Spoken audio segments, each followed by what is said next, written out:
পুরুষে পুরুষে এরকম জিনার কাজ করা, অন্যায় কাজ করে, এটা বড় বড় পাপ।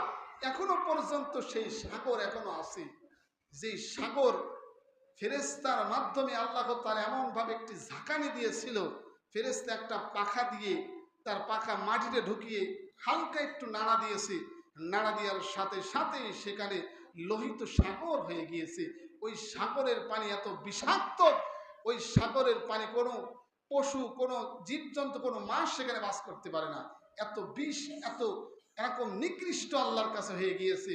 পুরুষে পুরুষে জিনা করলে, পুরুষে পুরুষে সঙ্গম করলে এটা যে কত বড় পাপ। দেখবেন মহিলা মহিলা বিবাহ শাদী করে। কয়েকদিন আগে দেখলাম এক মহিলা বলতেছে, ওকে ছাড়া আমি বাঁচবই না। নাউজুবিল্লাহ বললেন না? তাহলে মহিলার ভিতরে মহিলা কি পেল, পুরুষের ভিতরে পুরুষ কি পেল? এটাই কিয়ামতের আলামত। কিয়ামতের আগ মুহূর্তে নবীজি হাদিসের ভিতরে বলে গিয়েছেন, কিয়ামতের আগ মুহূর্তে খুন খারাপি বেড়ে যাবে। মানুষ মানুষকে খুন করবে, হত্যা করবে, এই হত্যার মাত্রা বেড়ে যাবে। মানুষ মানুষের উপরে জুলুম করবে, কোনো কিছুই মনে করবে না। মানুষ মানুষের উপর অত্যাচার করবে, কোনো কিছুই মনে করবে না। সন্তান ছেলে মেয়েকে ভাত দেবে না, সন্তান ছেলে মেয়েকে বৃদ্ধাশ্রমে রেখে আসবে, না হয়তো সন্তান এমন দুর্ব্যবহার, এমন খারাপ আচরণ করবে। এটা নবীজি আরো শত শত বছর আগে বলে গিয়েছে।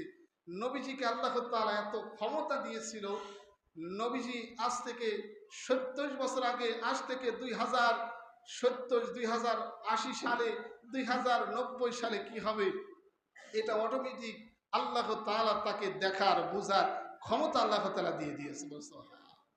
নবীজি বলে গিয়েছেন, সে ফোরাত নদীতে এরকম স্বর্ণ জাগৃত হবে, স্বর্ণ উঠে উঠবে। এই স্বর্ণের জন্য সেখানে মানুষ যুদ্ধ করবে। 1000 মানুষের ভিতরে একজন মানুষ বাঁচবে। তাহলে কেমন যুদ্ধ করবে? লক্ষ লক্ষ কোটি কোটি মানুষ যুদ্ধ করে 1000 মানুষের ভিতরে একজন মানুষ বাঁচবে। সেই স্বর্ণের জন্য মানুষ কত যুদ্ধ করবে। এটাও হবে কিয়ামতের আগে। এই জন্য মানুষের প্রতি কোনো মায়া থাকবে না, দয়া থাকবে না। মানুষ আরেকজনের সম্পদ নেয়ার জন্য, খাওয়ার জন্য কাকে কিভাবে চাঁদাবাজি করা যায়, কার সাথে কিভাবে 2 নম্বরই করা যায়, কাকে কিভাবে ধরা যায়, এই ফিকির, এই চিন্তা কিয়ামতের আগ মুহূর্তে বেড়ে যাবে।